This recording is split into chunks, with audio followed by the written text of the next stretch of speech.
This may be the final video in this series on facelift technique, but I probably will shoot 10 more because I've probably come up with more ideas.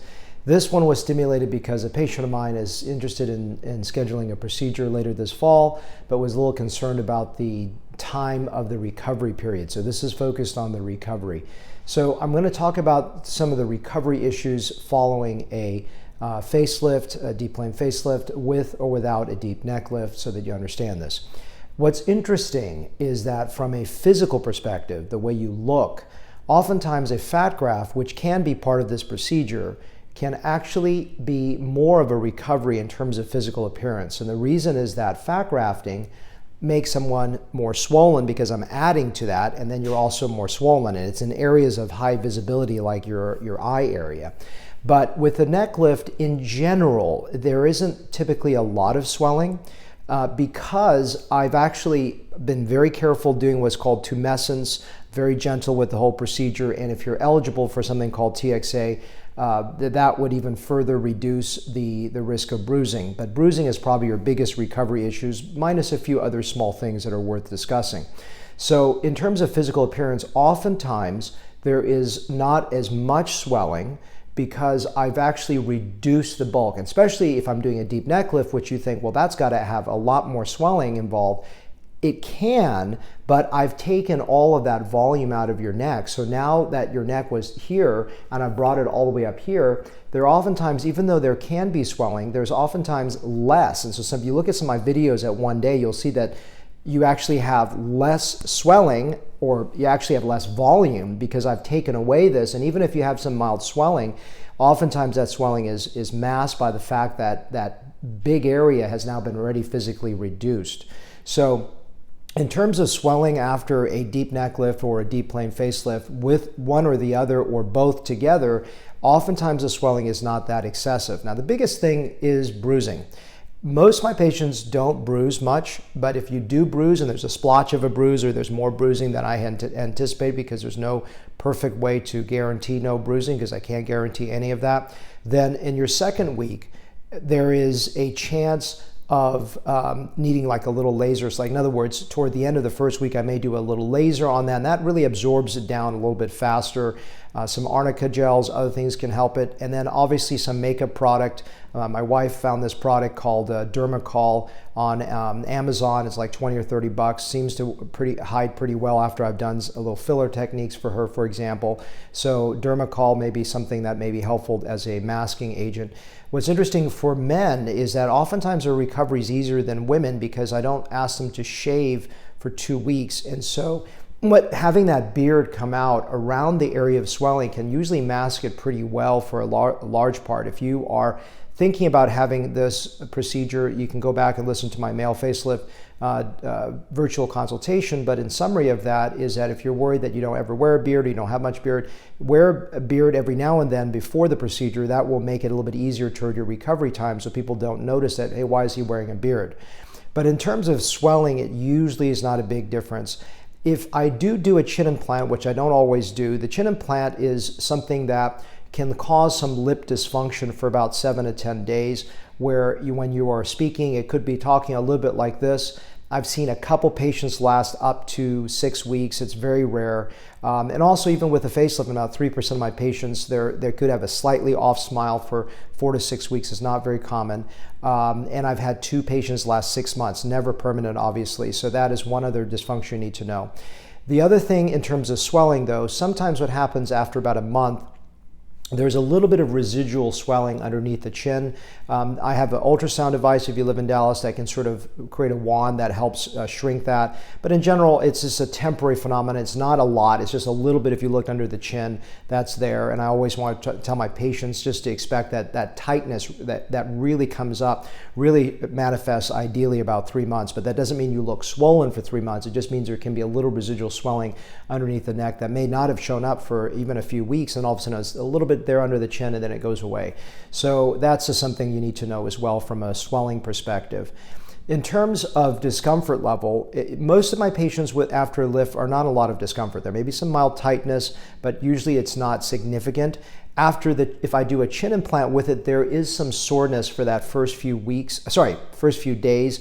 And then it typically goes down. I use a block that lasts a few days that actually causes a more lip dysfunction for about 2 days, but it makes that discomfort more bearable, more tolerable, because the chin implant does cause a little bit more discomfort for the first few days. But then it really, after the first few days to a week, it does very, very well. So discomfort-wise is the next topic of recovery. There's typically very little discomfort with my lifts.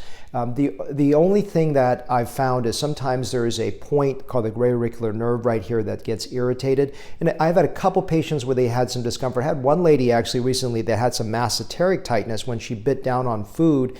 She had some tightness and some discomfort that really irritated her. And I actually invented a technique to manage that pain. And I can start it even from day one, which is very easy. So I'm not a big fan of pain. Most of my patients suffer very little discomfort with this, but I actually use a technique that I'm actually lecturing this fall in Las Vegas on. I gave to a panel of facelift surgeons in San Diego a couple weeks ago, and they're all blown away with this, is that I just put a drop of Botox in, and guess what? That discomfort is immediately down. So there shouldn't be any guesswork. I'll know that pain is down. So majority of patients have very little discomfort, but those that have discomfort, starting even day one, I'm gonna manage it. I'm gonna inject a little Botox right into the area of discomfort and manage it. So from a discomfort level, I'm not really worried, and I don't wanna be cavalier with that.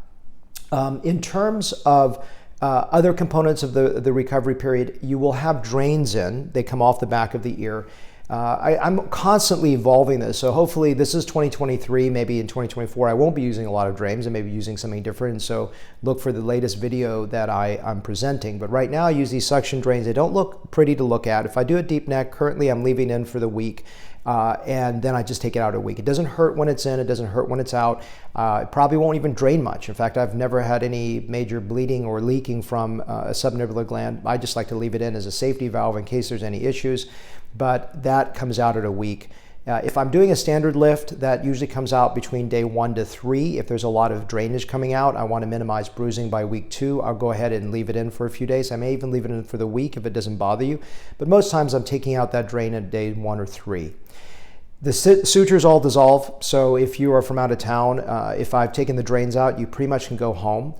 Now, I'm going to talk about restriction of activity. This is more important in terms of understanding this. So for 7 days, no major neck turning in terms of driving if possible. I would also like for you to minimize any kind of exercise for really 7 days. So no exercise for 7 days.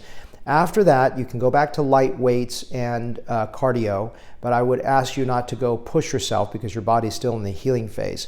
One of the biggest restrictions that I try to emphasize are 2 things. One is dirty water exposure. So you can shower within 24 hours, but I don't want you to submerge your head under dirty water of any kind, a swimming pool, etc., or the ocean.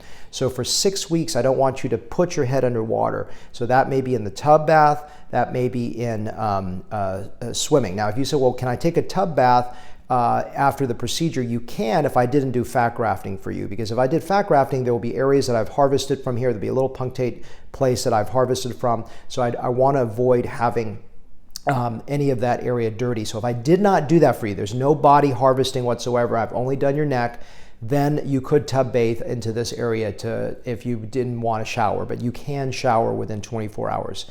In terms of the second major thing I want you to know is for 6 weeks, no major neck turning. So what does that mean? I usually tell my patients yoga, Pilates, tennis, golf, swimming. Well, I already told you no swimming for 6 weeks, but major neck turning means stretching your neck in aggressive fashion. The reason for that is that major neck turning can cause pulling my sutures and making those issues not heal as well, or you lose some of the support and lift that I've given you. So these are probably the key things to understand with the recovery. Most patients, and I can't make a false promise to you because sometimes you have more bruising or more swelling than I anticipated, but in general, 7 to 10 days is a relative good recovery time in terms of being relatively presentable to most people. If I didn't do your fat graft, I did your fat graft, you may be more swelling up to the day 14. That may not be socially presentable. But to be safe, I would say 2 to 3 weeks in terms of social presentability.